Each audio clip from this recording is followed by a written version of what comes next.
Fala pessoal, tudo bem com você? Eu espero que sim. Eu estou aqui com você para trazer uma palavra de Deus para a sua vida nesse ano que começou e que em nome de Jesus essa palavra ela possa te dar um certo direcionamento das coisas que Deus tem para fazer na sua vida. E hoje eu quero ler um texto com você, acompanhe esse vídeo até o final, eu tenho certeza que algo maravilhoso Deus vai fazer na sua vida. O texto em Atos capítulo 9, versículo 3 em diante diz assim: Seguindo ele estrada fora, ao aproximar-se de Damasco, subitamente uma luz do céu brilhou ao seu redor.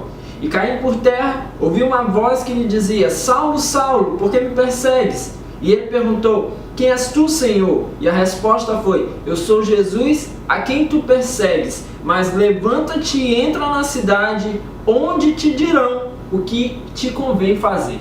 O apóstolo Paulo, um dos grandes nomes da Bíblia, aquele que se tornou um dos maiores escritores do Novo Testamento através de vários livros, ele, aqui então nesse texto em Atos, ele ainda é conhecido por Saulo. Saulo era um fariseu dedicado, ele era um judeu cumpridor daquilo que era a proposta da sua religião, daquilo que ele então acreditava, ele era fiel aos preceitos que ele carregava na sua vida. Saulo era muito bem quisto pelos seus, talvez um dos grandes nomes em meio aos fariseus, e Saulo também se propôs a perseguir os cristãos, aqueles que começaram a anunciar as palavras pronunciadas por Jesus Cristo. Então os seus seguidores, na hora que eles começam a expandir o evangelho, aquilo que Jesus havia pregado, Saulo então se propôs a perseguir essas pessoas. Nessa passagem que nós lemos, Saulo estava justamente se dirigindo a Damasco, lugar onde ele perseguiria cristãos e os levaria presos. Essa era a sua intenção, os levar presos a Jerusalém. Essa palavra diz que uma luz então subitamente brilhou e uma voz veio então a Saulo, já caído por terra, e disse: Saulo, Saulo, por que você me persegue? E era a voz do próprio Senhor Jesus Cristo dizendo: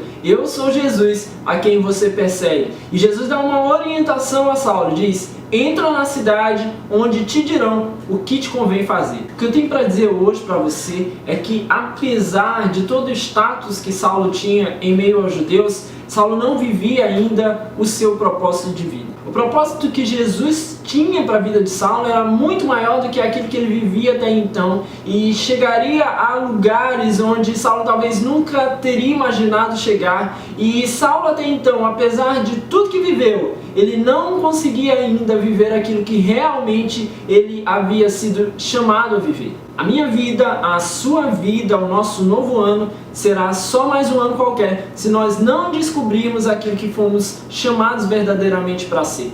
Saulo, entra na cidade, onde te dirão o que te convém fazer. Ou seja, Saulo ainda não vivia aquilo que ele precisava viver, ele ainda não fazia aquilo que precisava fazer, apesar de imaginar que estava fazendo algo grandioso, conforme a sua própria concepção. Então nós precisamos entender o nosso propósito de vida, para que nós possamos então seguir em frente. Talvez hoje você já viva fazendo algumas coisas que dizem respeito ao seu propósito de vida, mas talvez as coisas que você vive hoje não tem nada a ver com aquilo que realmente é o propósito de Deus para sua vida. Por isso é fundamental que eu e você venhamos a projetar o nosso novo ano, as nossas novas decisões e escolhas da nossa vida com base naquilo que nós fomos chamados para ser. Esse mesmo texto diz que então Saulo ele é levado para um lugar onde ele fica lá sem ver, ele perde a sua visão. E a palavra diz que então Deus fala ao homem chamado Ananias em uma visão que Ananias deveria se dirigir então até Saulo.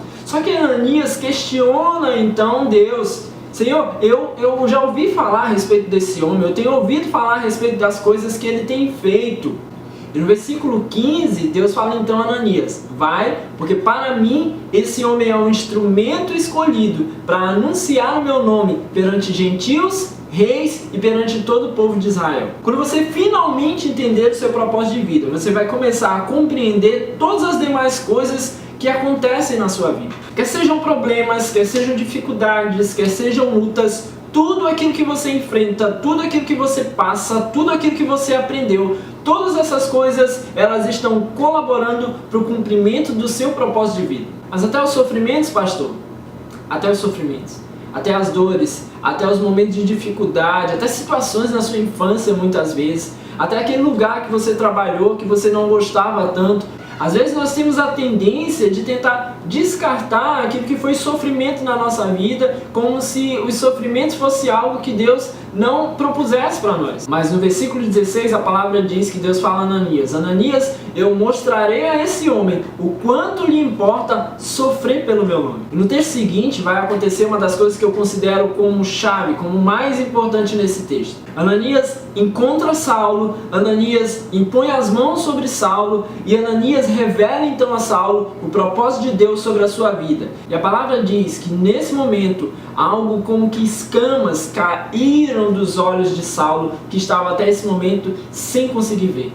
O propósito é aquilo que vai tirar a escama dos seus olhos para que você possa ver aquilo que realmente Deus tem para a sua vida. E aí por isso eu quero te dar duas orientações com relação ao seu novo ano, àquilo que você está projetando para a sua vida, aquilo que você vai viver daqui para frente. A primeira é: projete a sua vida em direção ao seu propósito. Muitas pessoas vivem diversas coisas que não tem nada a ver com o seu propósito de vida e com isso eles perdem tempo, perdem dinheiro, perdem tudo aquilo que de repente muitas vezes estão pensando em fazer e acabam se frustrando na sua vida. Porque quando você vive distante do seu propósito, você não irá encontrar realização alguma. Quando Saulo descobriu o seu propósito de vida, a palavra diz que logo ele estava nas sinagogas anunciando Jesus. Ou seja, Saulo, que até pouco tempo atrás perseguiu os cristãos, agora ele fala a respeito do Cristo, o qual ele negava. A descoberta do seu propósito, ela precisa mudar agora a sua orientação. O que você vai fazer esse ano? O que você está colocando como meta, como planos? Não esqueça jamais do seu propósito de vida na hora que você começa a projetar naquilo que você vai fazer. Ah, pastor, o Senhor me chama para as nações, o Senhor me chama para evangelizar, o Senhor me chama para alcançar os povos não alcançados. Aí a gente pergunta: e aí, o que você vai fazer? Ah, pastor, eu estou pensando em fazer faculdade de engenharia agrônoma. Não que você não possa fazer, né? Não possa estudar, mas tem a ver com o seu propósito. Eu quero ir para as nações, eu quero viajar, eu quero conhecer outros países, eu estarei em lugares onde o Senhor vai me colocar.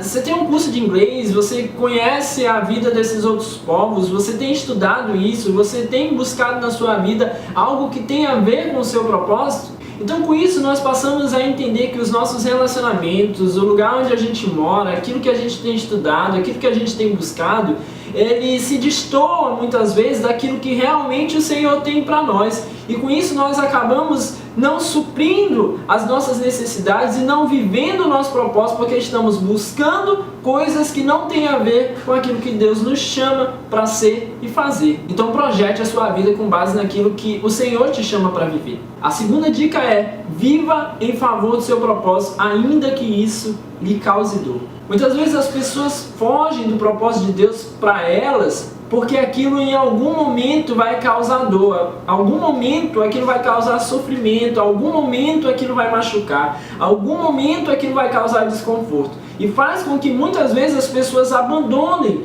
por medo do sofrimento, por medo da dor, por medo daquilo que eles irão passar. Ananias, eu mostrarei a Saulo o quanto importa que ele sofra pelo meu nome. E olha, a partir do momento que esse homem se transforma no apóstolo Paulo, ele sofreu e sofreu e sofreu demais. Porque na verdade, as situações de sofrimento na nossa vida, elas não vêm para nos derrotar, mas elas vêm para nos fazer crescer. Quando Paulo escreve aos Filipenses, por exemplo, ele vai dizer: eu aprendi a viver contente em toda e qualquer situação. Eu sei ser honrado e humilhado.